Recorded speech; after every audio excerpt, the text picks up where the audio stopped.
आज हम 32वां श्लोक करेंगे, तो आप सब हमारे साथ बोल सकते हैं।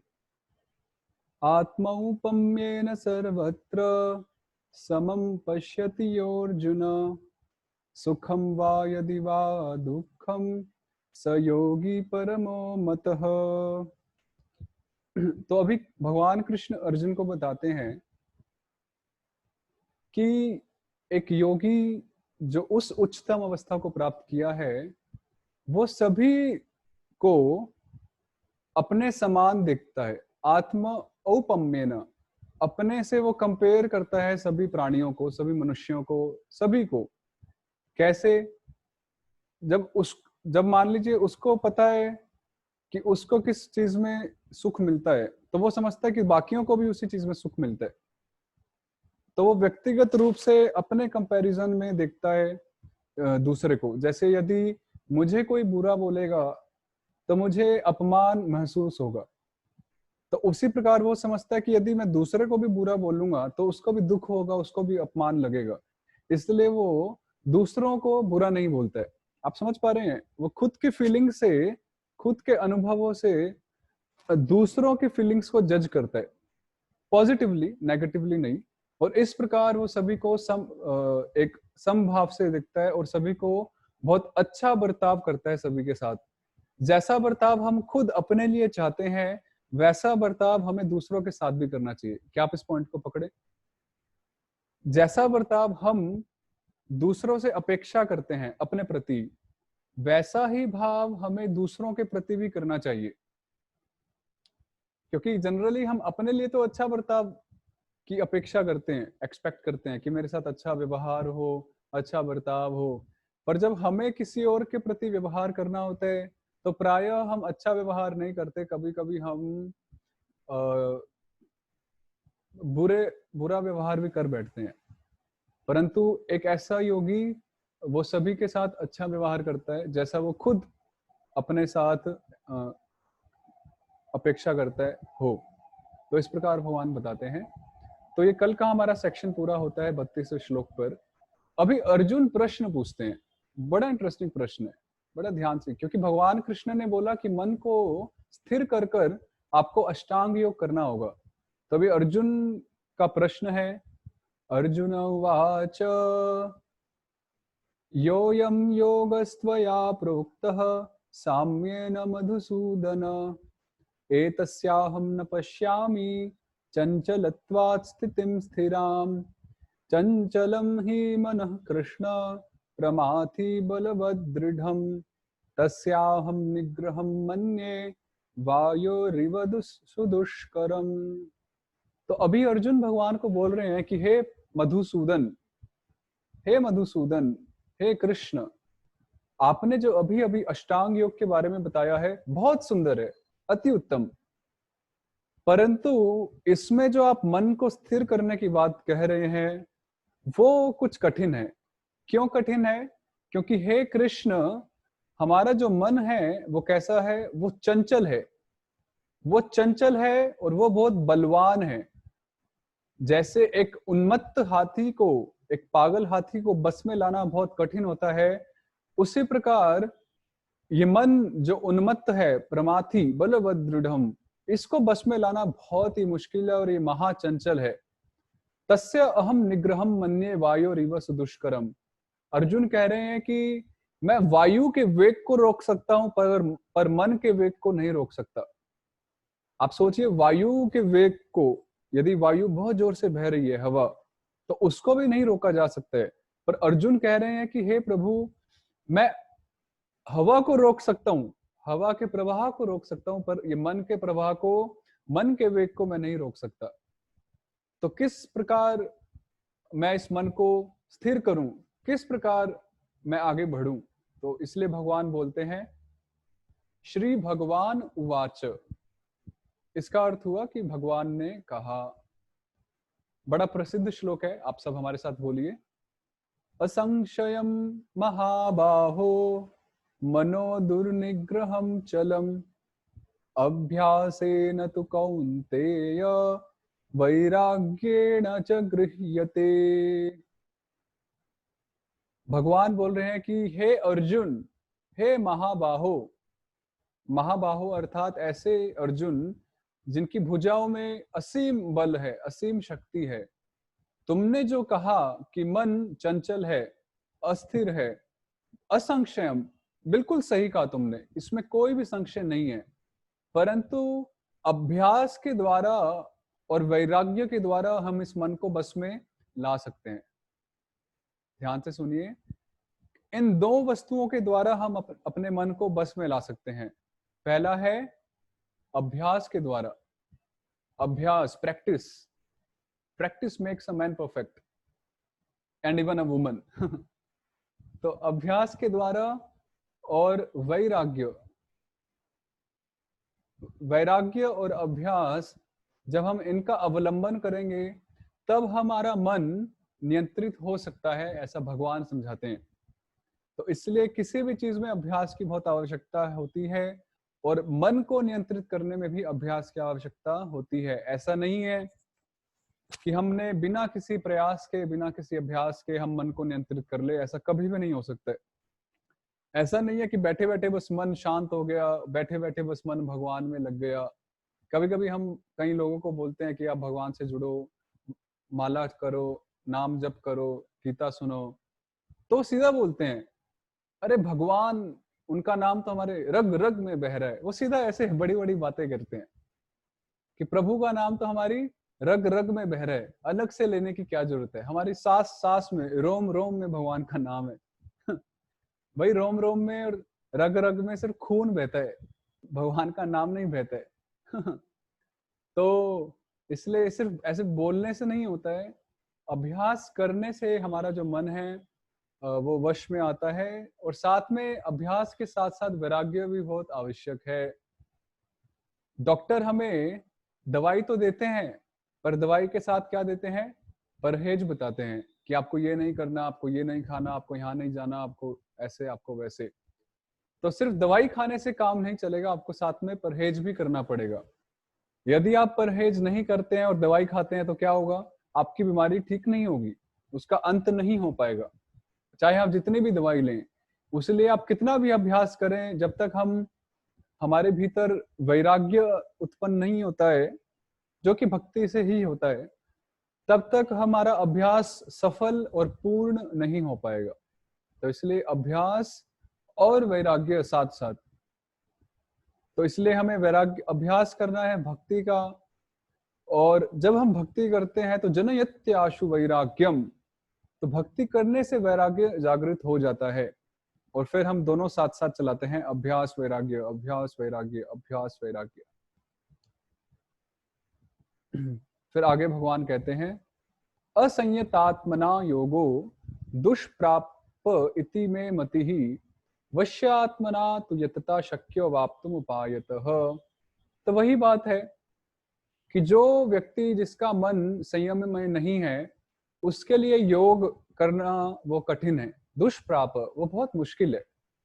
इसलिए जो इस योग में आगे बढ़ना चाहता है, चाहे वो अष्टांग योग हो या भक्ति योग हो, उसको वश्य आत्मना तो यतता, उसको बड़े यत्न के साथ, बड़े प्रयत्न के साथ अपनी आत्मा, अपने मन को नियंत्रित करना ही होगा, बस में लाना ही होगा। वही एकमात्र उपाय है उसको प्राप्त करने का।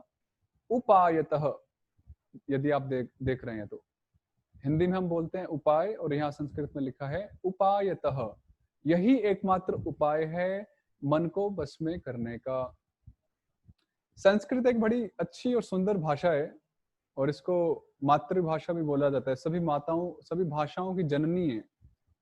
विशेष रूप से हिंदी और संस्कृत का काफी क्लोज कनेक्शन है, इसलिए जिन जिनको भी हिंदी आती है उनके लिए संस्कृत को पढ़ना और समझना काफी हद तक सरल है। तो इसलिए हम जब गीता के श्लोकों को देखते हैं तो डरना नहीं चाहिए कि अरे ये क्या लिखा है, उसका प्रयास करना चाहिए जितना हम समझ सकते हैं। तो अभी अर्जुन प्रश्न पूछते हैं। अर्जुन उवाच अयति श्रद्धयोपेतो योगा चलित मानसः अप्राप्य योग संसिद्धिम काम गतिम कृष्ण गच्छति। अभी अर्जुन बहुत सुंदर प्रश्न पूछ रहे हैं, मतलब ये प्रश्न सही में बहुत अच्छा प्रश्न है। अर्जुन प्रश्न पूछ रहे हैं कि हे कृष्ण, यदि मान लीजिए शुरू में कोई व्यक्ति श्रद्धा के साथ योग का अभ्यास करता है, भक्ति योग का अभ्यास करता है, परंतु बाद में वो उस भक्ति योग को ज्यादा लंबे समय तक अभ्यास नहीं कर पाता है और वो बीच में छोड़ देता है। मान लीजिए किसी व्यक्ति ने माला जपना शुरू किया, उसने 1 महीने तक माला जपी या 1 साल तक जपी और उसने छोड़ दिया, तो उसकी क्या गति होती है? ऐसे व्यक्ति की क्या गति होती है? उसको क्या प्राप्त होता है? अच्छा प्रश्न है या नहीं? क्योंकि ऐसे कई लोग करते हैं, हमने भी देखा है कि वो जुड़ते हैं भगवान से, नाम माला जपते हैं, गीता पढ़ते हैं, सत्संग करते हैं, पर कुछ समय बाद वो छूमंतर हो जाते हैं, वो अपनी माया में फंस जाते हैं और न जाने वही पुनः वैसे ही कार्य करते हैं जैसे पहले करते थे। तो ऐसे लोगों की क्या गति होती है? फिर आगे अर्जुन दोबारा पूछते हैं, कच्चिन नो भय, जस्ट 1 मिनट।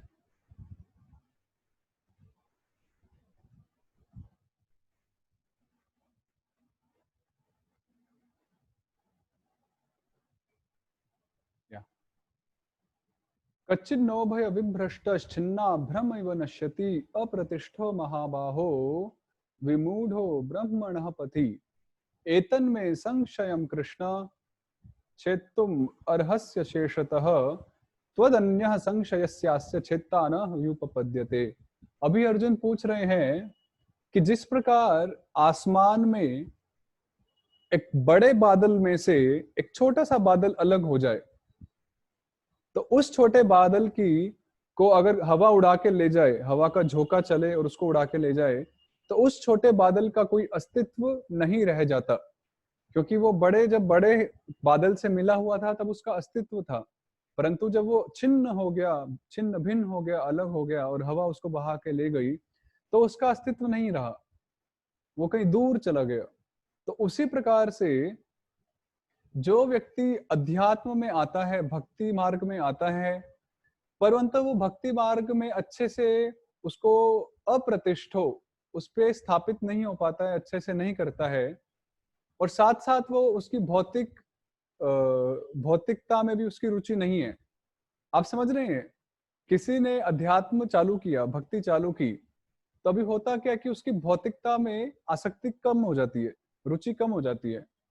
परंतु सोचिए, अगर किसी की भौतिकता में रुचि कम हो गई और अध्यात्म में आसक्ति नहीं बढ़ी, तो वो तो बीच में लटक गया, लटक गया या नहीं? भौतिक में रुचि कम हो गई और अध्यात्म में रुचि बढ़ी नहीं, तो ये व्यक्ति उस बादल की तरह है जो जिसका कोई अस्तित्व नहीं है।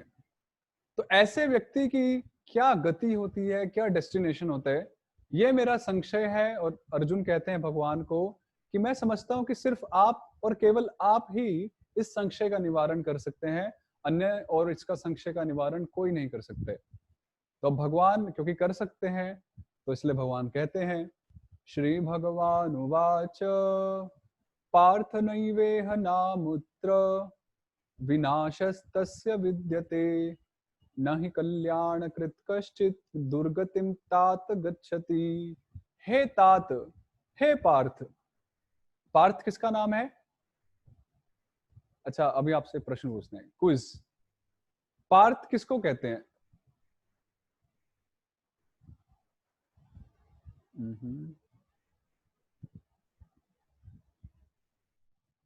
ओके, सिर्फ अर्जुन को पार्थ कहते हैं। अच्छा, पार्थ का अर्थ क्या हुआ, कौन बताएंगे? संजय झा जी ने लिखा है पृथा पुत्र, जो पृथा के पुत्र थे। ओके, तो सिर्फ अर्जुन ही पृथा पुत्र हैं और कोई नहीं है? क्या सिर्फ अर्जुन ही, पृथा मतलब कुंती, क्या अर्जुन ही कुंती के पुत्र हैं और कोई नहीं है? और कौन कौन है?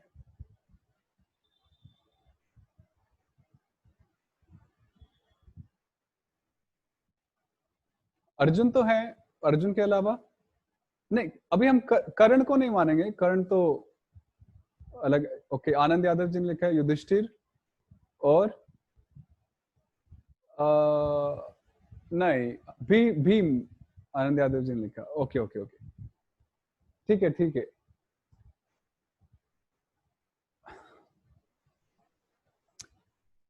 जब हम बोलते हैं पार्थ, तो पार्थ हुआ पृथा के पुत्र, मतलब कुंती के पुत्र। तो पांचों पांडव कुंती के पुत्र नहीं है, ये समझना चाहिए। पांचों जो पांडव हैं वो कुंती के पुत्र नहीं है, तीन कुंती के पुत्र हैं, युधिष्ठिर, भीम और अर्जुन। नकुल और सहदेव जो पांडु की जो दूसरी रानी थी, पत्नी थी, माद्री, उनके पुत्र हैं नकुल और सहदेव। इसलिए पार्थ शब्द हम सिर्फ तीन व्यक्तियों के लिए उपयोग कर सकते हैं, वो है युधिष्ठिर, अर्जुन और भीम। नकुल और सहदेव को हम पार्थ नहीं कह सकते, क्योंकि वो पृथा के पुत्र नहीं है, वो माद्री के पुत्र हैं। हालांकि कुंती महारानी ने उनको अपने पुत्र समान ही माना था, परंतु उनका जो जन्म, उनका प्राकट्य माद्री से हुआ था। तो यहाँ पर पार्थ अर्जुन के लिए कहा जा रहा है।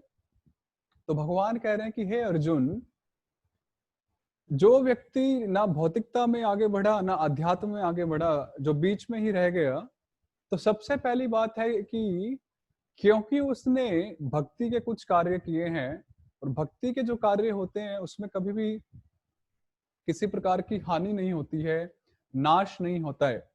इसलिए उस व्यक्ति की कभी भी कोई दुर्गतिम न गच्छति, उसकी कभी भी दुर्गति नहीं हो सकती। ये कितना बड़ा आश्वासन है कि भले ही कोई व्यक्ति भक्ति में आगे ना रहे और वो कहीं का ना रहे, परंतु उस व्यक्ति की कभी दुर्गति नहीं हो सकती। फिर आगे बोलते हैं भगवान कि प्राप्य पुण्य कृताम लोकानुषित्वा शाश्वती समाह शुचि नाम श्रीमताम गेहे योग भ्रष्टो भी जायते। कि ऐसा व्यक्ति जिसने, जो बीच में ही रह गया, उसको अगले जन्म में क्या होता है? ऐसा व्यक्ति जो योग भ्रष्ट, जो योग से भ्रष्ट हो गया, च्युत हो गया, जिसका अध्यात्म योग से, भक्ति योग से पतन हुआ था, वो अगले जन्म में शुचि नाम श्रीमताम गेहे अभिजायते, वो ऐसे लोगों के घर में जन्म लेता है जो पवित्र ब्राह्मण है या जो बहुत धनाढ्य है, धनवान है। समझ रहे हैं? क्योंकि उसने बहुत सारे पुण्यों को इकट्ठा किया है, बहुत सुकृति इकट्ठा की है, तो उस पुण्य और उस सुकृति के चलते सबसे पहले वो स्वर्ग लोकों में, पुण्य कृताम लोकान उषित्वा, वो स्वर्ग लोकों में बहुत लंबे समय तक भोग करता है, वहां आनंद उठाता है। और उसके बाद वो ऐसे ब्राह्मणों या ऐसे धनाढ्यों के घर में जन्म लेता है, और उसके बाद वो अपनी भक्ति आगे जारी रखता है। फिर आगे बोलते हैं भगवान, अथवा योगी नाम एव कुले भवति धीमताम एतद्धि दुर्लभतरम लोके जन्म यदि दृशम। फिर भगवान अर्जुन को बता रहे हैं कि यदि किसी योगी ने लंबे समय तक भक्ति का अभ्यास किया था और उसके बाद उसका पतन हुआ, तो उसको अगले जन्म में ऐसे वैष्णवों के घर में जन्म मिलता है, शुद्ध वैष्णवों के जन्म में, जहां पर भक्ति करने का पूरा पूरा अनुकूल वातावरण होता है, जहां बचपन से ही उसको भक्ति के संस्कार दिए जाते हैं और बचपन से ही वो भक्ति करना सीखता है, भगवान के बारे में सीखता है। इसके तात्पर्य में जो 42वां श्लोक है, इसके तात्पर्य में प्रभुपाद जी बहुत अच्छा लिखते हैं। प्रभुपाद जी क्या लिखते हैं? प्रभुपाद जी लिखते हैं कि हमारा भी जन्म, मतलब प्रभुपाद जी का भी जन्म एक पवित्र वैष्णव, शुद्ध वैष्णव के घर में हुआ। तो प्रभुपाद जी कहते हैं कि हमारा भी ये सौभाग्य था, और हमारे गुरु महाराज जो प्रभुपाद जी के जो गुरु जी थे, ओम विष्णुपाद परमहंस श्रील भक्ति सिद्धांत सरस्वती ठाकुर प्रभुपाद, कहते हैं कि हम दोनों का जन्म शुद्ध वैष्णव परिवार में हुआ और हमने बचपन से ही भक्ति का अभ्यास किया। तो इसलिए ऐसे लोग बहुत श्रेष्ठ होते हैं, ऐसी आत्मा बहुत श्रेष्ठ होती है जो बचपन से ही शुद्ध वैष्णव के घर में जन्म ले। फिर आगे भगवान बताते हैं, तत्र तम बुद्धि संयोगम लभते पौर्व देहिकम यतते च ततो भूयः संसिद्धौ कुरुनंदन।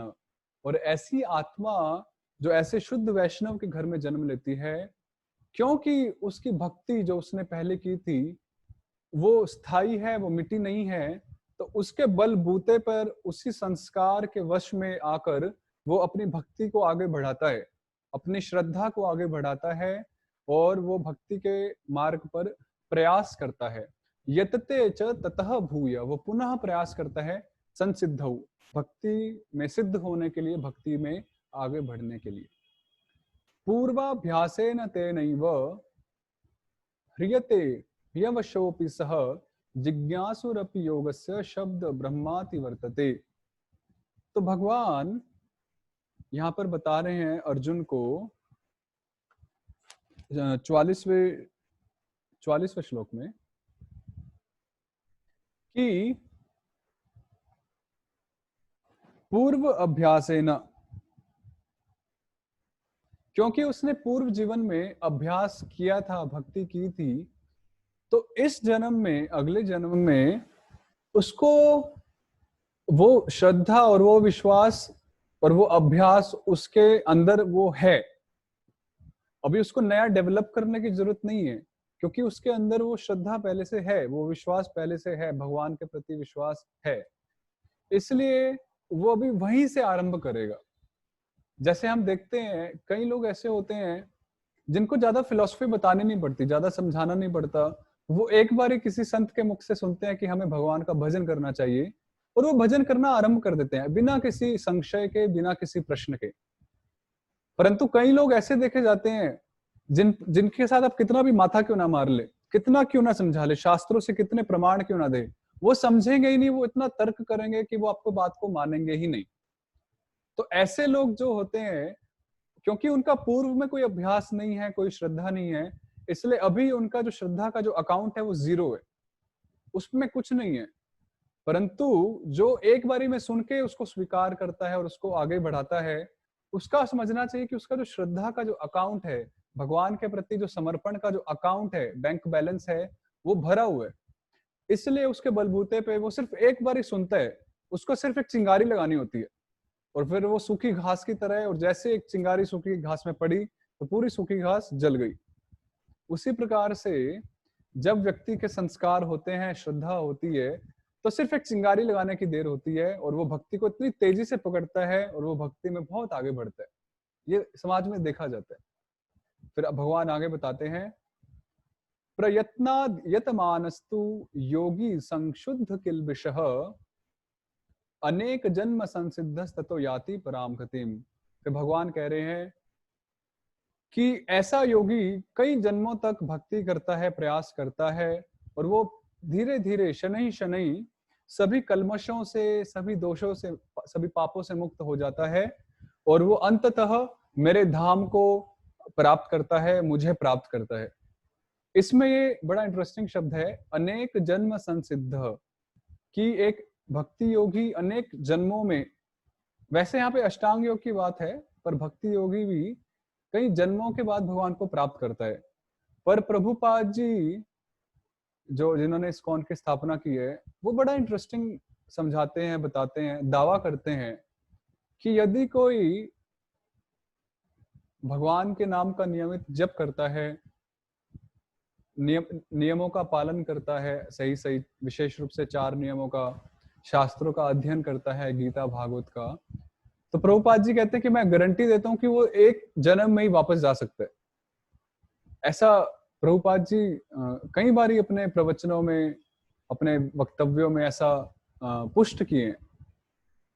तो इसलिए भले ही एक जन्म हो या कई जन्म हो, भक्ति करने में जो आनंद है उससे तो हम कभी भी वंचित नहीं हो सकते, चाहे हम यहाँ पर हो, चाहे हम भगवान के धाम में हो। क्योंकि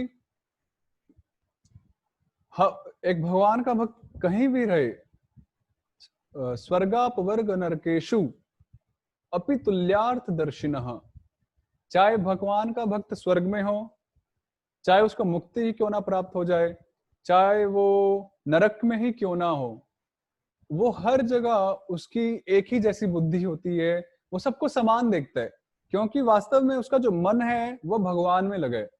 तो जब मन भगवान में लगा है, तो बाकी उसकी इंद्रियों पे क्या असर पड़ रहा है उसको कोई चिंता ही नहीं है। जैसे हमने कल सुना था कि कभी कभी ऐसा होता है कि हम क्लास में बैठे हैं पर हमारा मन कहीं और है, तो हमने सुन के भी नहीं सुना, देख के भी नहीं देखा।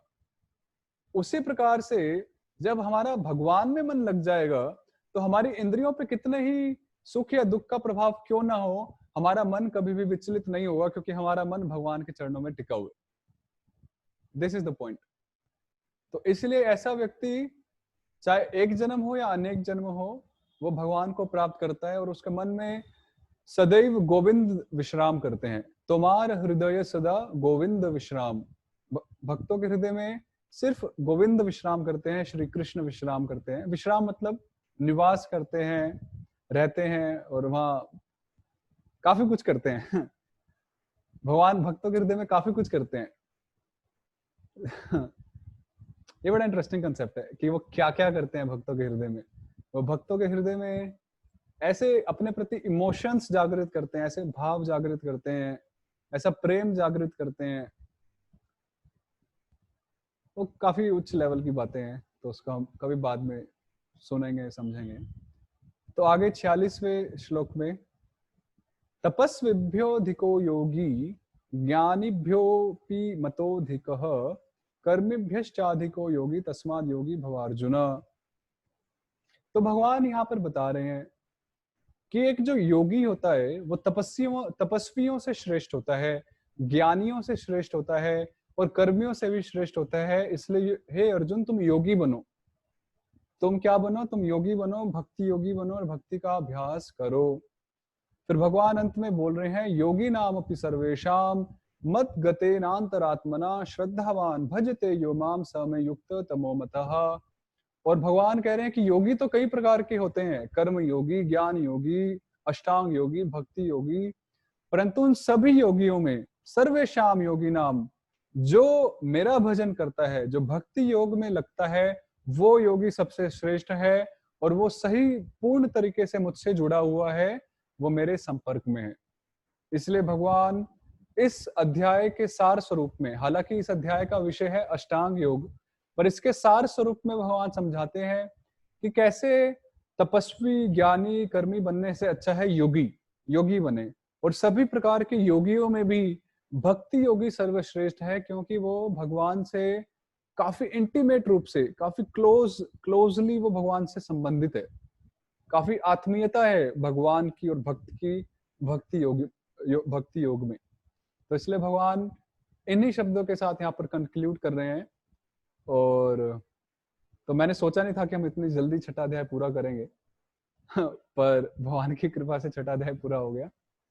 ओम तत्सदिति श्रीमद्भगवद्गीतासु उपनिषत्सु ब्रह्म विद्यायाम योग शास्त्रे श्री कृष्ण अर्जुन संवादे आत्म संयम योगो या अष्टांग योगो नाम षष्ठोऽध्यायः।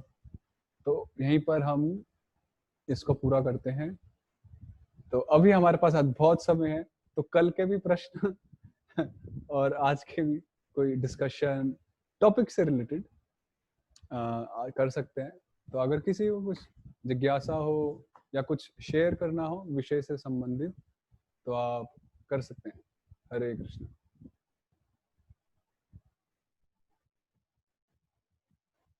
गुंजन गुप्ता माता जी। वो 23 श्लोक नंबर है ना, वो एक्सप्लेन करेंगे आप? 23? हाँ।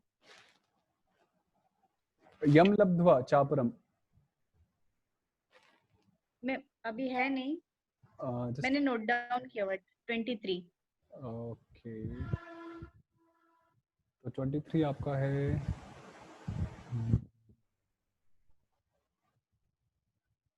जस्ट 1 मिनट, तो मैं स्क्रीन शेयर कर देता हूँ। तो 23 है, तम विद्या दुख संयोग वियोगम योग संगीतम स निश्चयेन योक्तव्यो योगो निर्विण्ण चेतसा। इसका अर्थ ये है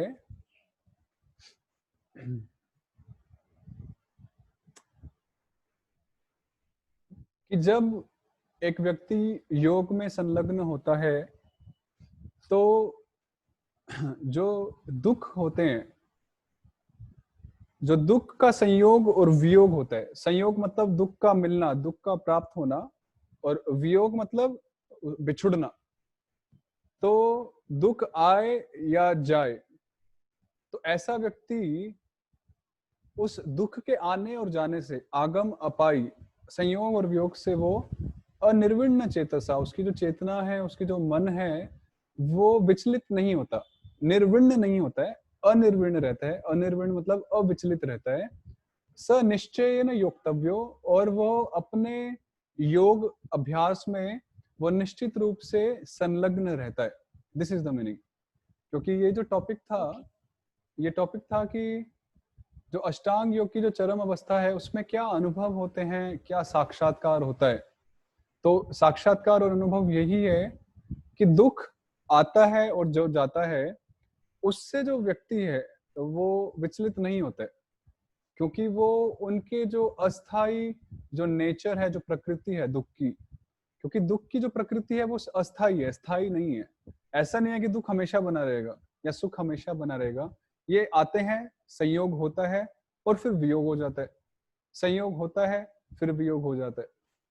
तो ऐसा व्यक्ति ऐसी स्थितियों में अनिर्विण्ण चेतसा, वो उससे विचलित नहीं होता और वो अपने योग में अभ्यास में लगा ही रहता है। तो ये इसका मोटा मोटी मीनिंग है। बाकी आप प्रभुपाद जी की गीता में इसको अच्छे से पढ़ सकते हैं। ठीक है, थैंक यू। यस, हरे कृष्ण। और किसी का कोई शेयरिंग?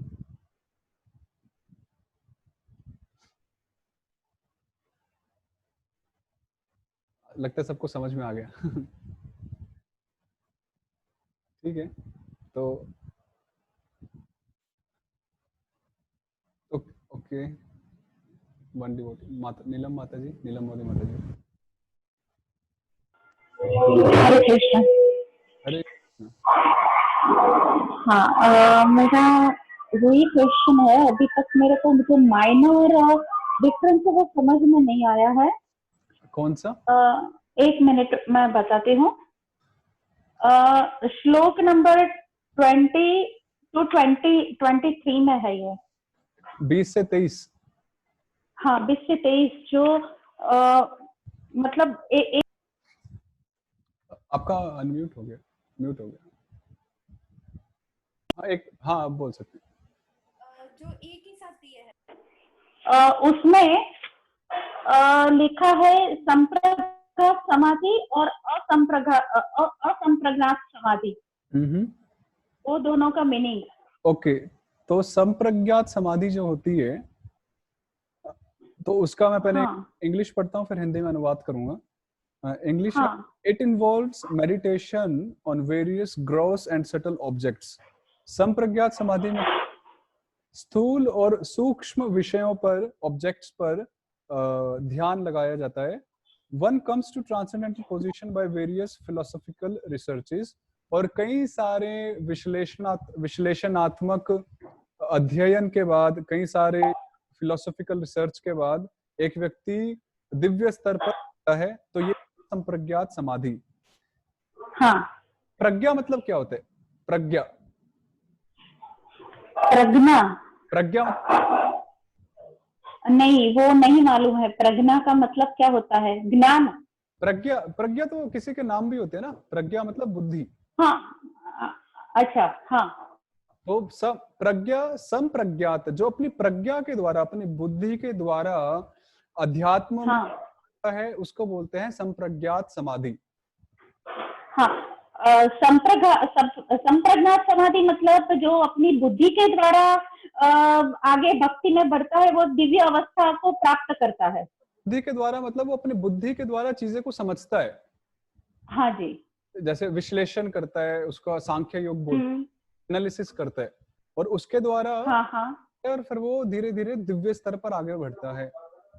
और असंप्रज्ञात समाधि, इंग्लिश पढ़ता हूँ, it involves meditation with no, one becomes transcendental to all sorts of happiness derived from the senses। तो असंप्रज्ञात समाधि होती है जिसमें व्यक्ति नैसर्गिक तौर पे, स्वाभाविक तौर पे, बिना ज्यादा बुद्धि का प्रयोग किए वो इस मोह माया से, इस भौतिक सुख से ऊपर उठ जाता है। जैसे कई लोग जिनकी श्रद्धा अच्छी होती है, जैसे हम श्रद्धा का अकाउंट की बात कर रहे थे, तो उनको ज्यादा नहीं पड़ता है। उनको एक टच, एक चिंगारी मिलती है और वो बिना ज्यादा लॉजिक्स के, बिना ज्यादा तर्कों के साथ वो आगे बढ़ जाते हैं। उनको ज्यादा तर्क, ना होते, तो वो एक प्रकार से हुई। अच्छा। लोग होते हैं जिनको काफी तर्कों की जरूरत होती है चीजों को डाइजेस्ट करने के लिए, कि ऐसा क्यों है, नहीं है, तो वो एक प्रकार से ओके। ठीक है। अभी ये, हाँ, अभी ये पूरा दोबारा पढ़ लूंगी तब बिल्कुल समझ में आ जाएगा। आ गया है कि ये दोनों में क्या अंतर है। हरे कृष्णा। तो नीलम मोदी माता जी आप सबको पता ही होगा, क्लास से पहले वो पूरा सेक्शन पढ़ के आती हैं पर्पट्स के साथ, तात्पर्यों के साथ। तो और फिर उसके बाद वो सुनती हैं और दोबारा वो पढ़ती हैं। तो उनका बर्गर प्रोग्राम है। कैसा प्रोग्राम है? सैंडविच या बर्गर प्रोग्राम है। पहले वो पढ़ती हैं, फिर सुनती हैं, फिर दोबारा पढ़ती हैं और फिर उसको डाइजेस्ट करती हैं। तो इसलिए हम भी प्रयास कर सकते हैं कि हम पढ़ें, सुने, फिर रिवाइज करें। Thank you. और माता जी, अच्छा ये भी इंटरेस्टिंग बात है कि माता जी की बेटी भी क्लासेस अटेंड करती हैं, हालांकि वो यूथ है और कई यूथ इंटरेस्टेड नहीं होते, तो माता जी की बेटी भी काफी पार्टिसिपेट करती हैं, प्रियंका मोदी, राइट। और वो एग्जाम भी देती हैं और वो भी काफी एक्टिव हैं। तो काफी अच्छा मोदी परिवार है, इनकी ही सरकार है। Just a joke. Hare Krishna. अच्छा, और किसी को कुछ कमेंट या कुछ भी?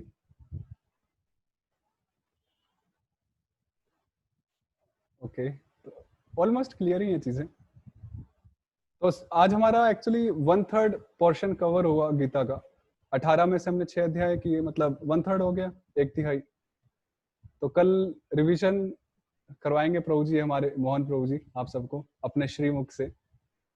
फिर क्योंकि भगवान की वाणी निकलती है तो हमारा मुख अपने आप श्री हो जाते, श्री से युक्त हो जाते। अदरवाइज हमारा मुख श्री से युक्त है या नहीं पता नहीं। क्या होता, गालियों से युक्त है या जो भी हो, परंतु जब कथा कही जाती है तो उस समय तो हमारा मुख श्री से युक्त है। सरस्वती देवी की कृपा होती है हमारे ऊपर जब हम भगवान के बारे में चर्चा करते हैं। ओके, अभी एक मेरा प्रश्न है। जैसे हम 2 तरीके हमने ट्राई किए अभी तक पढ़ाने में, और मुझे दोनों में कोई दिक्कत नहीं है, पर मैं आपके ऑप्शंस लेना चाहता हूँ कि एक तो हम स्लाइड शो करते हैं, थोड़ा ओवरव्यू दिखाते हैं हर श्लोका का, एक तो वो तरीका है, और दूसरा है कि हम एक एक श्लोक के थ्रू जाएं। तो आप अपना थोड़ा राय बता सकते हैं कि क्या ज्यादा समझ में आता है, क्या ज्यादा अच्छा लगता है? आप प्लीज चैट बॉक्स में लिख सकते हैं कि ओवरव्यू जैसा अच्छा लगता है जिसमें हम थोड़ी चर्चा करते हैं और कुछ मेन श्लोक को टच करते हैं। अब तो कॉम्बो पैक्स निकाल रहे हैं भावना माता जी, कॉम्बो। वैसे इस वाले अध्याय में ज्यादा कुछ स्लाइड्स दिखाने का नहीं था, और जो था हमने दिखाया ही था। कोई चाइनीज भी लिख रहे हैं, हरी बोल, हमें चाइनीज नहीं आते।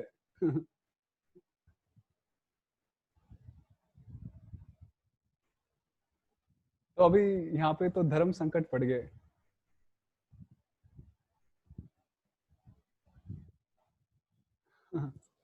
तो मोहन प्रभु जी, आप देख ही रहे होंगे कमेंट्स।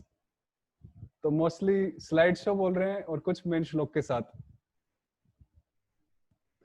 तो और काफी भक्त एक एक श्लोक पे भी बोल रहे हैं कि हर श्लोक को हम टच करें, पर मेजोरिटी तो स्लाइड शो है। तो सबको शो देखना। सबको कुछ शो देखना है, तो अगर कुछ नहीं तो स्लाइड शो। तो ठीक है, कुछ हम कॉम्बो पैक सोचते हैं।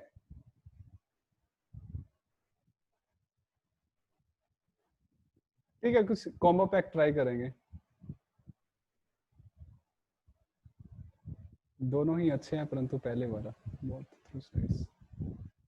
With pictures it makes better effect through slides.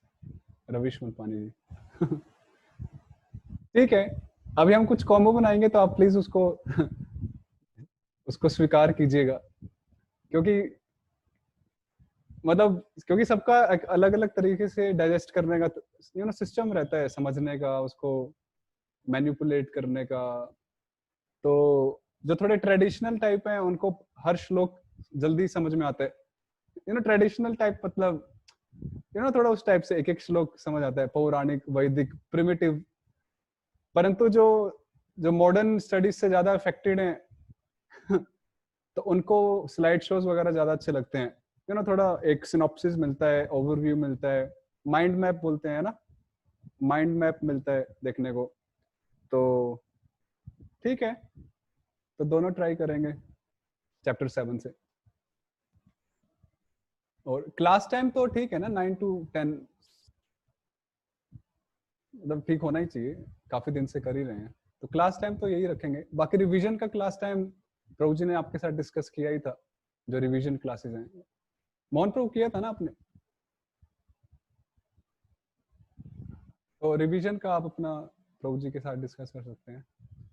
तो ठीक है, अगर आपको और कोई प्रश्न या कुछ डिस्कशन नहीं है तो फिर यहीं पर ही विराम देते हैं।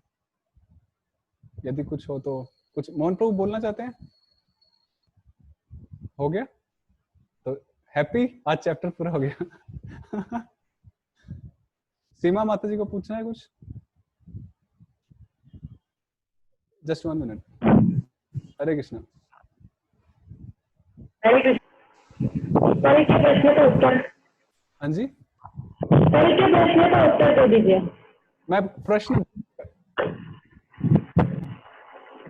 प्रभु जी, आज इस श्लोक में भी मुस्लिम के बारे में आया है। इसके बारे में? मुस्लिम के बारे में। आपकी आवाज क्लियर नहीं है एक्चुअली, कुछ अस्पष्ट है। श्लोक 44। मेरा प्रश्न ये था कि मुस्लिम लोग तो गीता पढ़ते नहीं है, तो उनका क्या? ठीक, तो हम एंकरेज करते हैं, प्रभुपाद जी एंकरेज करते हैं कि आप अपने कुरान को अच्छे से पढ़ें। क्रिश्चियन है तो बाइबल पढ़ें, जीसस ने जो इंस्ट्रक्शंस दिए हैं उसको अच्छे से फॉलो करें, क्योंकि इन जो सार है वो एक ही दिशा में जाते हैं।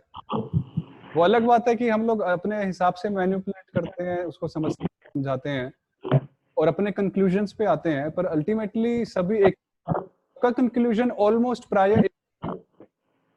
जैसे समभाव, तो सब जगह, अहिंसा अहिंसा सब जगह, भगवान से प्रेम करना, भक्ति करना, उनको सरेंडर होना, ये सब जगह।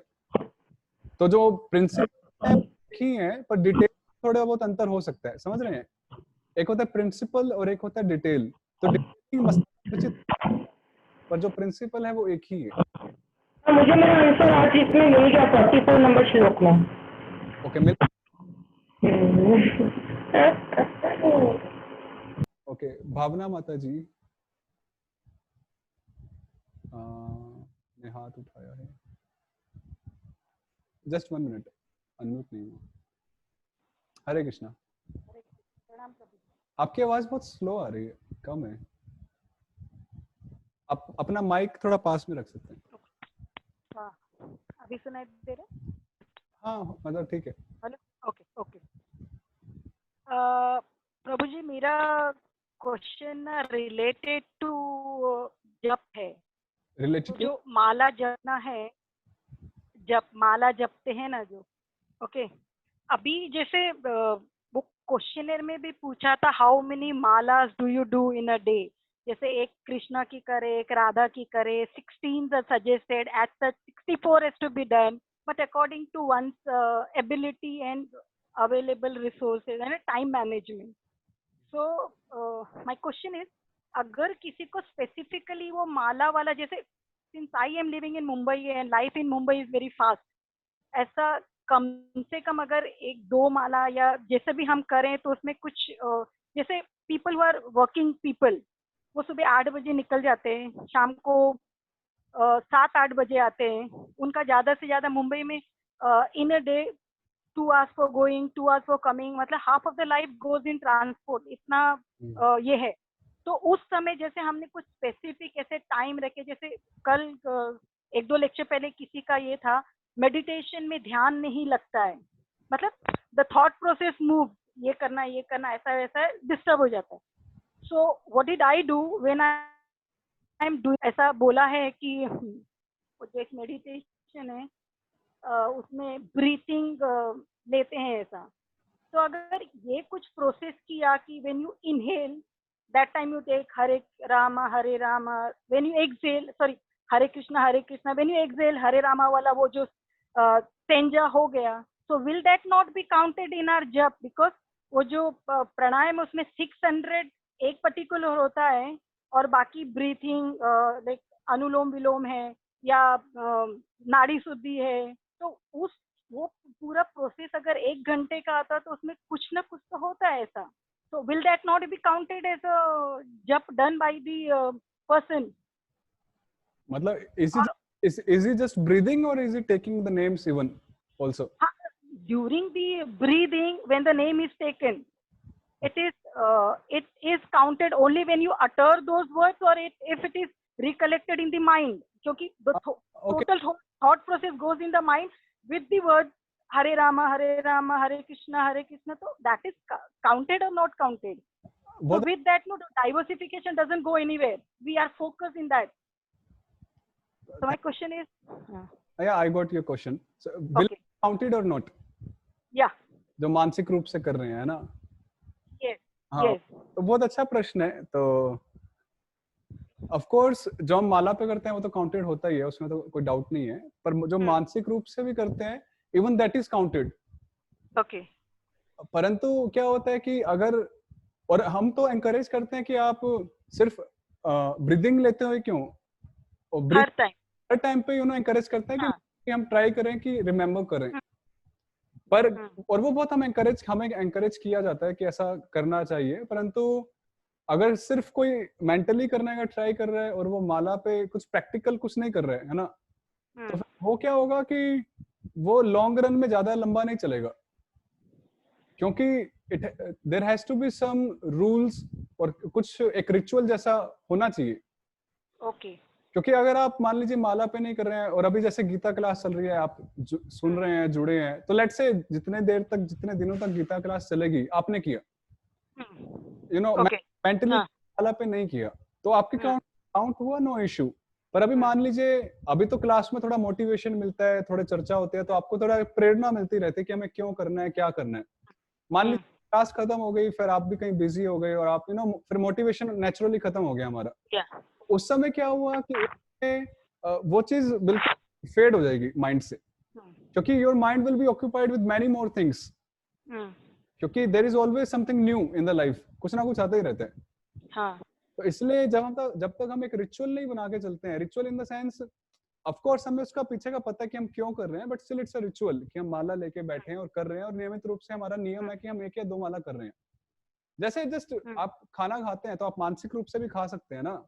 बराबर. मानसिक रूप से कुकिंग किया, मानसिक रूप से खा लिया, बट स्टिल आपकी किचन है, आप उसमें लाते हो, छोकते हो, बनाते हो, और लिटरली आप प्रैक्टिकली खाते हो. ओके. तभी तो आपकी हेल्थ बनती है ना, वही में काउंट होता है. तो इसमें भी ठीक है, मेंटली आप कर रहे हैं, बहुत एनकरेज किया जाता है, पर उसके साथ साथ जो हमें विधि बताई गई है उसके हिसाब से करना चाहिए, अपनी क्षमता के अनुसार. वेदर 1 माला या 2 माला जो भी है, डजंट मैटर कि 60 नहीं करना है या 64 ही करना है, तो आप माला या 2 माला वो होना चाहिए. प्लस एडिशन में आप पूरा दिन स्मरण करें, कोई दिक्कत नहीं है, वेरी मच एनकरेज्ड. पर मेन जो चीज है वो ये है कि माला पे करने का प्रयास करना. अच्छा, वो जो बीट्स है वो मूवमेंट होना चाहिए. बीट्स का मूवमेंट होना चाहिए. ओके. बीट्स से जब करने का काफी फायदा होता है जो माला पे, क्योंकि उससे क्या नियम बन जाता है हमारा, और मेन है कि नियम बनाना. ऑफ कोर्स अगर कोई बिना माला के 24 आवर्स मेंटली उसको चिंतन है, जप है, तो उसको माला करने की भी जरूरत नहीं है. पर क्या मेरा और आपका स्तर वो है, हमारा वो स्तर है जहां पर हम बिना माला के 24 आवर्स हम उस स्तर पर हैं? यस और नो हम अपने मन में सोच सकते हैं, बोलने की जरूरत नहीं है. तो अगर है तो ठीक है, माला मत कीजिए. हम तो कह रहे हैं क्यों खर्चा करो, क्यों 10-20 रुपए लगाओ माला पे. It's not about money. Just like just on lighter side I'm saying. मुझे पता है पैसे धर्म के नाम पे पैसे ज्यादा लोग सोचते नहीं है, they just spend it. But the main point is कि माला करने का बहुत फायदा है और लॉन्ग रन में बहुत हेल्पफुल रहता है. That's all. ठीक है. ओके. रुपेश कुमार जी बड़े प्रसन्न रहते हैं हमेशा क्लास में. हरे कृष्ण प्रभु जी. हरे कृष्ण. अरे अरे वैराग्य के बारे में जानना था प्रभु जी कि वैराग किसको कहते हैं। वैराग्य किस? जी जी प्रभु जी। बहुत लोग बोलते हैं ना कि वैराग्य क्या है, हमने वैराग के बारे में कुछ हमको बता दो। अच्छा, आज मैं आपको वैराग्य का एक बड़ा सुंदर परिभाषा समझाता हूँ, आपको आपका दिल खुश हो जाएगा। सबको स्क्रीन दिख रही है? जी प्रभु जी। ओके ठीक है, अभी चर्चा करते हैं वैराग्य पे। सॉरी, हाँ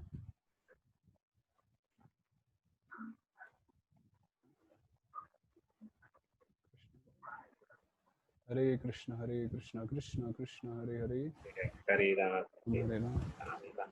ठीक है, स्पेलिंग ठीक है? यस। ओके, थोड़ा भी शब्द के मूल में जाते हैं। वैराग्य जो शब्द है वो बना है विराग शब्द से। विराग में हुआ वी एक उपसर्ग है और राग एक शब्द है। ठीक है, अभी थोड़ा सा टेक्निकल हो सकता है पर ध्यान दीजिएगा, बड़ा इंटरेस्टिंग। तो राग मतलब क्या होता है? राग मतलब आसक्ति। यहाँ पे राग मतलब वो म्यूजिक वाला राग नहीं है, सारे गा मा पा। तो राग मतलब आसक्ति। ठीक है, अभी दो मीनिंग्स हम समझेंगे वैराग्य के। सबसे पहला मीनिंग लेते हैं जिसमें वी मतलब है, थोड़ा सा टेक्निकल होगा पर बड़ा अच्छा समझ में आएगा। विगत और ये है आसक्ति। पहला अर्थ है वैराग्य का कि जब हमारी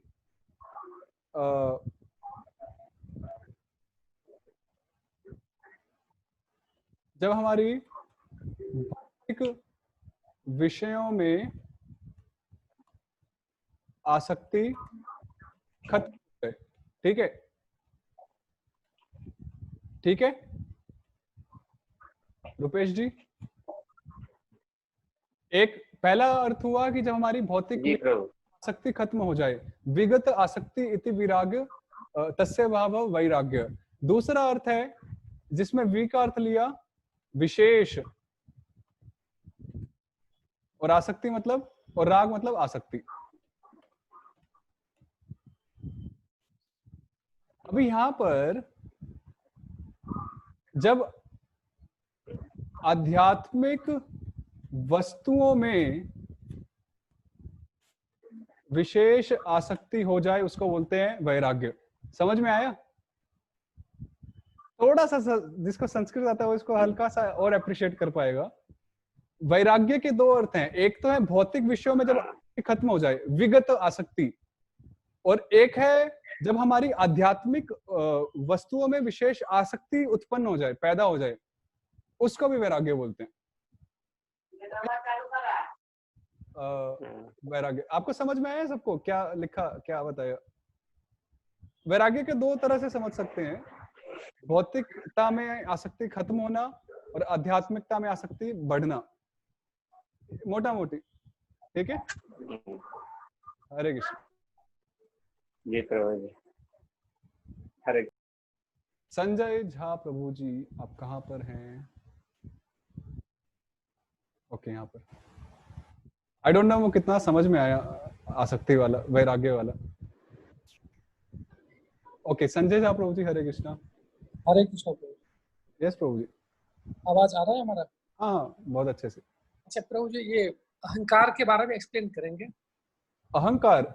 हाँ, अब ये मन बुद्धि अहंकार क्या हमेशा आत्मा के साथ रहती है? ओके, तो आत्मा का एक वास्तविक अहंकार है जो है कि वो भगवान का दास है, भगवान के संतान है। तो वो जो वास्तविक अहंकार है वो बिल्कुल सही है और हमेशा वो आत्मा की प्रॉपर्टी है।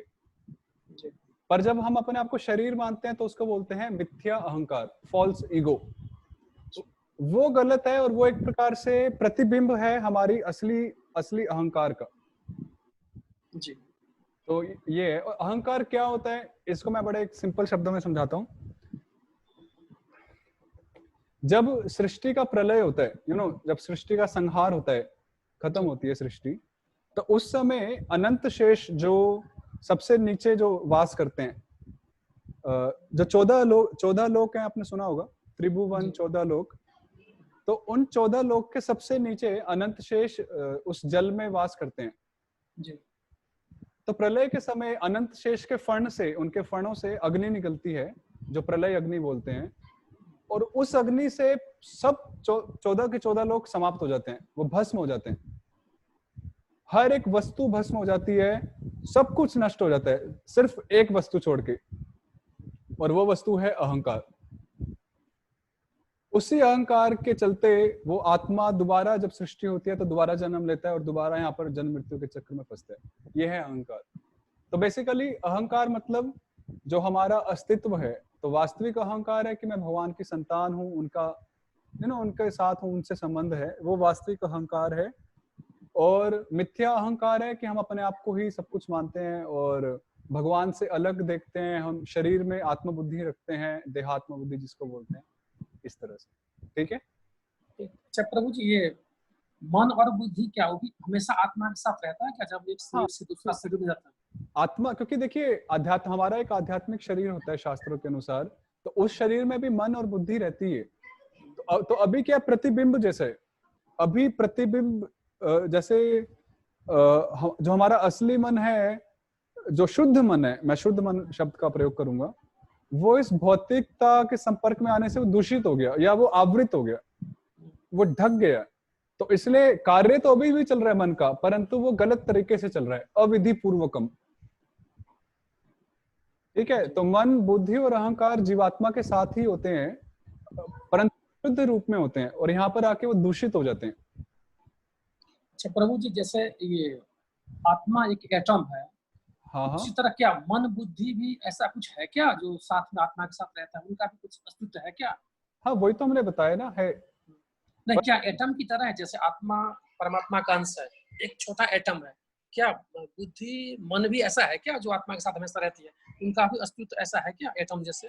देखिए, अभी जब हम एटम और ये सब मॉलिक्यूल्स और जब ये सब टर्म्स लाते हैं ना अंदर, तो हमारा दिमाग काम करना चालू कर देता है और इसमें क्या है, फिर हम अपना जो हमने अपने 40, 50, 60 साल में जो सुना और समझा है इस दुनिया में, स्कूल्स में, कॉलेजेस में, फिर वो वाली बुद्धि लगाना आरंभ कर देते हैं। पर इतना काफी नहीं है, काफी और समझने की जरूरत है। तो आत्मा जो है, देखिए आध्यात्मिक शरीर ऐसा नहीं कि वो एटम की तरह ही रहता है।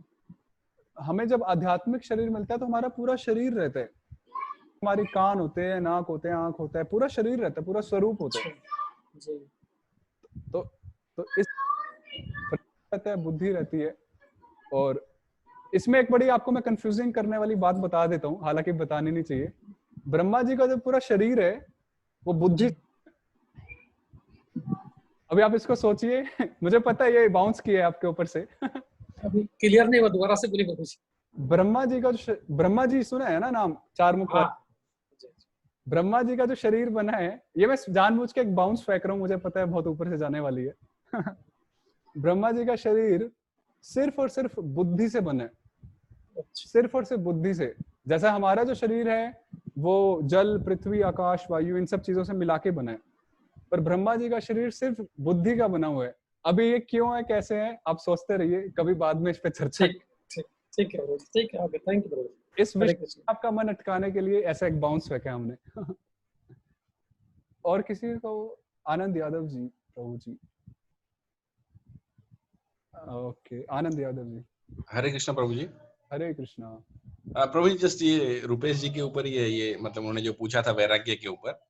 हाँ जी।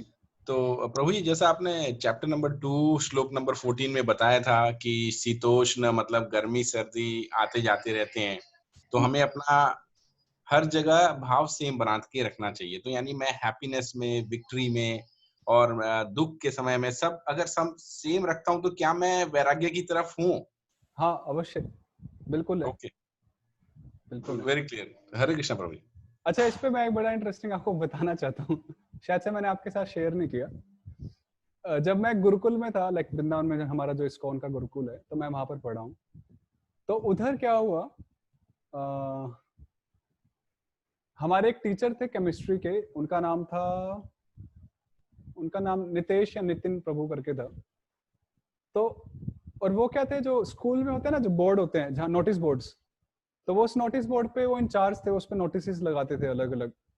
तो एक दिन गर्मी का समय था और उन जो टीचर ने नोटिस बोर्ड पे बड़ा लंबा चौड़ा आर्टिकल छापा लगाया, और वो आर्टिकल का टॉपिक था एसी यूज करने के हानिकारक इफेक्ट्स। जो हम एसी यूज करते हैं उससे क्या हानि पहुंचती है हमें। बहुत लंबा चौड़ा आर्टिकल था कि एसी से ये होता है, एसी से वो होता है। पर वो टीचर के ऑफिस में खुद एसी लगा हुआ था। आप समझ रहे हैं, उन्होंने बच्चों के लिए तो आर्टिकल छापा बहुत बड़ा कि एसी के क्या साइड इफेक्ट्स होते हैं, पर वो प्रभु जी के ऑफिस में बड़ा नया सुंदर सा एसी लगा हुआ था। तो मैं और मेरे दोस्त पढ़ रहे थे उसको, तो हमने कहा कि भाई बात जमी नहीं, कि चलो प्रचार कर रहे हो, दूसरों को बता रहे हो, बहुत अच्छी बात है, पर कम से कम पहले अपने आप को तो डालना होता है ना, ऐसा करना होता है। तो क्या हुआ, उसी समय वो टीचर हमारे बाजू से निकल रहे थे, तो मैंने उनको तुरंत आवाज लगाई कि प्रभु जी जरा इधर आइए। क्योंकि हम बुला ही लेते हैं, किसी को भी शर्माते नहीं। तो मैंने कहा प्रभु जी एक आपसे बात पूछें। तो उन्होंने कहा क्या। मैंने कहा प्रभु जी आर्टिकल आपने लगाया है। कह रहे हैं हाँ। मैंने कहा प्रभु जी बड़ा सुंदर आर्टिकल है, बड़ा समाज का कल्याण हो रहा है इसमें। तो परंतु एक बात समझ में नहीं आई कि आपने आर्टिकल तो लगाया है कि एसी के क्या साइड इफेक्ट्स हैं, परंतु आपके ऑफिस में खुद एसी लगा हुआ है, तो मतलब समझ नहीं आई बात। तो उन्होंने मुझे कहा, मेरा नाम पहले पुनीत था, देख पुनीत, कि मैं ना समभाव लाना चाह रहा हूँ, समभाव। मैंने कहा कैसे। कह रहे ठंडी में भी ठंडी और गर्मी में भी ठंडी। समझे आप। सर्दी में भी सर्दी का एहसास और गर्मी में भी सर्दी का एहसास। तो मैं समभाव लाना चाह रहा हूँ, मैं गीता की शिक्षाओं का पालन करना चाह रहा हूँ। तो ऑफ कोर्स वो थोड़ा जोक था, पर उसको संभाव नहीं बोलते। वो संभाव के नाम पे अपना इंद्रिय तृप्ति है, या just on a lighter side. Okay, Rupesh Kumar ji का एक और प्रश्न है, फिर आई थिंक हम फिर समाप्त करेंगे। हरे कृष्ण प्रभु जी। हरे कृष्णा। 34 नंबर श्लोक में प्रभु जी अनुवाद में लिखा तो उच्छिक्लन कुछ करके, उसको समझ नहीं आया। क्या लिखा है 34 नंबर श्लोक में? हाँ। 34 नंबर श्लोक में देखिए अनुवाद में लिखा हुआ है। क्या लिखा है? अनुवाद में लिखा हुआ चंचल के बाद उच्छिक्लन। हम लोग उनको तो उच्चारण भी करना नहीं आ रहा। 34। हाँ, इसका अनुवाद में देखिए ना प्रभु जी। उच्छृंखल। इसका मतलब क्या है? चूंकि मन चंचल, उच्छृंखल, हठीला। इसका तो इंग्लिश देखना पड़ेगा, एक मिनट। हिंदी के शब्द ऐसे होते हैं, वो पता नहीं कहाँ से ढूंढ के लाते हैं, वही समझ नहीं आ रहा। ठीक है, इसका इंग्लिश देखते हैं। तो इसका इंग्लिश लिखते हैं टर्बुलेंट। टर्बुलेंट बेसिकली हो गया टर्बुलेंट, उच्छृंखल। जैसे होता है ना पानी में वो ऐसे वर्लपूल बनता है, तो या भवंडर जिसको बोलते हैं, तो भवंडर समझ लीजिए कि हमारा मन भवंडर। हाँ, नॉन स्टॉप भंवर जो भवंडर बोलते हैं उसको, वर्लपूल। तो वही है उच्छृंखल, टर्बुलेंट। ठीक है, ओके। हरे कृष्ण। हरे कृष्ण। तो आई थिंक कुछ दिल को संतुष्टि हुई होगी हम सभी को। तो ठीक है, और किसी को कुछ? अच्छा, एक प्रश्न पूछा है रंजन्स आईफोन ने। आईफोन भी प्रश्न पूछते हैं आजकल। माला को बैग से बाहर रखकर जाप कर सकते हैं कि नहीं? नहीं, माला को बैग से बाहर रखकर नहीं करना चाहिए। यदि बैग हो तो ज्यादा अच्छा है, क्योंकि बाहर रख के क्या होगा कि माला कभी जमीन पे टच करेगी, क्योंकि माला थोड़ी लंबी होती है ना, और आप सिर्फ ऐसे हमेशा ऊपर उठा के रखेंगे तो आपका हाथ दर्द कर जाएगा। तो बैग में रखते हैं तो थोड़ा इजी कंफर्टेबल रहता है। बैग मतलब वो माला का एक जब थैली होती है छोटी सी, देखा होगा आपने, तो उसमें करना फायदा रहता है, वरना सुविधा रहती है। वरना अगर आप अपने हाथ को हमेशा ऊपर उठा के ऐसे कर सकते हैं तो बहुत अच्छी बात है। तो उसमें तो कोई समस्या नहीं है। और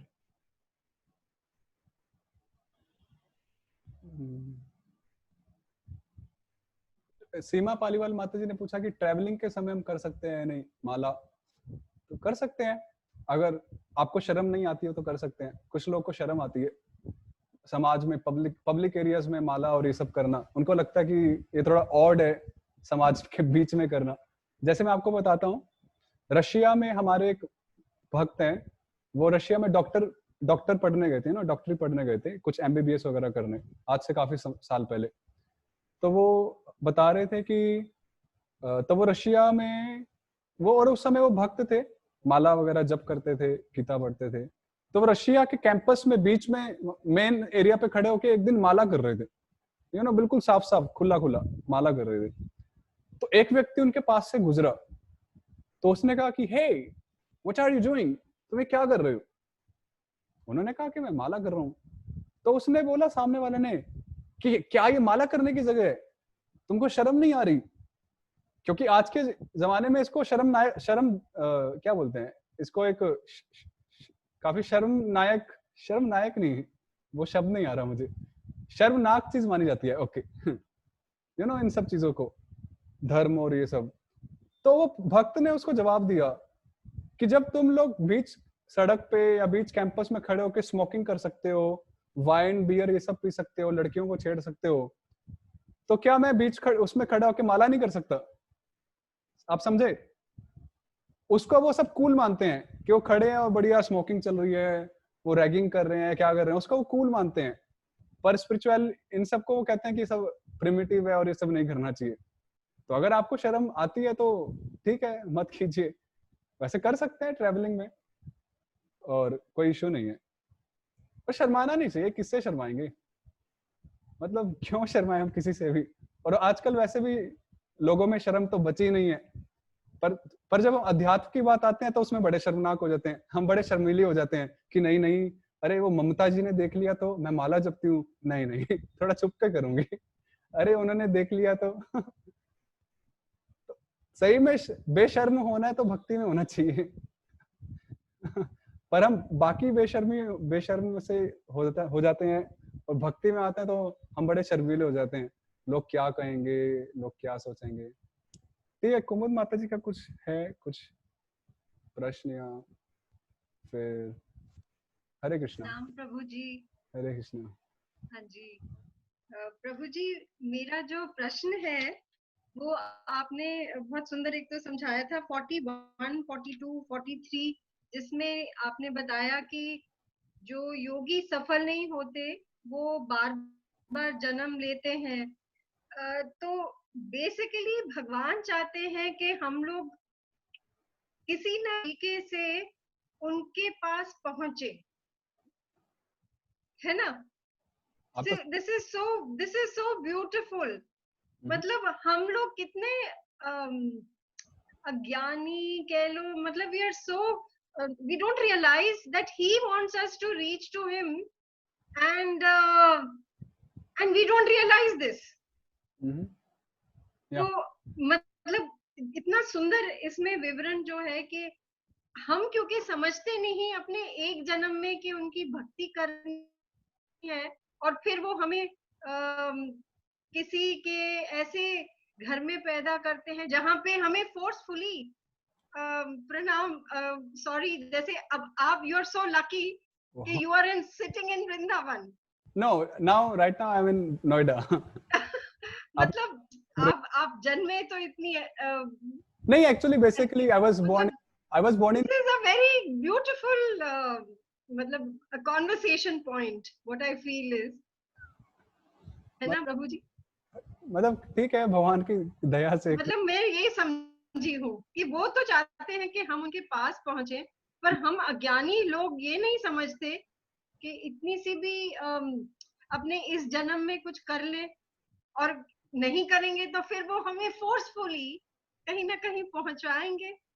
देखिए, ये बात आपने बहुत सही समझी है या पकड़ी है कि भगवान अल्टीमेटली चाहते हैं कि हम उनके पास आ जाएं। All of us actually। दूसरी बात है कि मतलब जो खराब भी करता है, जो एक बहुत हीनियस क्राइम भी करता है, मे बी बंदा, किसी heinous crime which I would say, okay, there are people who do that, and he wants इसमें मैं एक चीज बोलूंगा कि आपकी बात का समर्थन या इलेबोरेशन की भगवान कैसे चाहते हैं कि सब चाहे अच्छे या बुरे उनके पास आए। हाँ जी। तो जैसे आपने सुना है कई लोग कृष्ण लीला में कृष्ण को बहुत बुरा भला बोलते थे, जैसे शिशुपाल, जरासंध, कंस, ये सब जो थे वो कृष्ण के दुश्मन जैसे थे और वो कृष्ण को बहुत उल्टा सीधा बोलते थे, गालियां देते। वो भी प्रभु जी वो क्योंकि भगवान चाहते थे शायद उनकी भी उस हिसाब से मुक्ति होना, इसीलिए वो। हाँ जी। तो लेट मी जस्ट इलैबोरेट। तो उसमें प्रभुपाद जी समझाते हैं कि जैसे शिशुपाल बोलते थे कि कृष्ण तुम छलिए हो, कृष्ण तुम ये हो, कृष्ण तुम वो, कृष्ण तुम ये। तो प्रभुपाद जी समझाते हैं कि भगवान इतने दयालु हैं, भगवान इतना कंसेशन देते हैं हमें कि भगवान वो जब वो पूरी पूरी लाइन में से, पूरे वाक्य में से गाली हटा देते हैं और वो अपना नाम स्वीकार करते हैं और अल्टीमेटली वो काउंट करते हैं कि इस व्यक्ति ने कितनी बारी मेरा नाम लिया है और उसके हिसाब से उसको मुक्त कर देते हैं। Can you imagine that? Beautiful. मतलब जब हम भगवान को गाली भी देते हैं तो भगवान गाली हटा के अपना नाम काउंट करते हैं कि कितनी बार इसने मेरा नाम जप किया। भगवान प्रभुपाद जी बहुत अच्छा लिखते हैं, मेरे को बहुत सुंदर लगा था कि Krishna looks for an excuse to deliver us. भगवान एक भगवान हमेशा एक बहाना ढूंढते हैं हमारा उद्धार करने के लिए, पर हम लोग ऐसे तुच्छे से हैं तुच्छे से और तुच्छे से हैं कि हम लोग यहीं रहना चाहते हैं, नहीं बस सब चंगा है। द मटेरियलिस्ट, भौतिक जन्म के अंदर मटेरियलिस्टिक तो डिजायर्स। इसलिए Krishna is always looking for an excuse to deliver us and to get us back to him. वो चाहते हैं कि हम कैसे ना कैसे आई जाए और वो बहाना देखते हैं। So sweet. तो हमें भी so cute.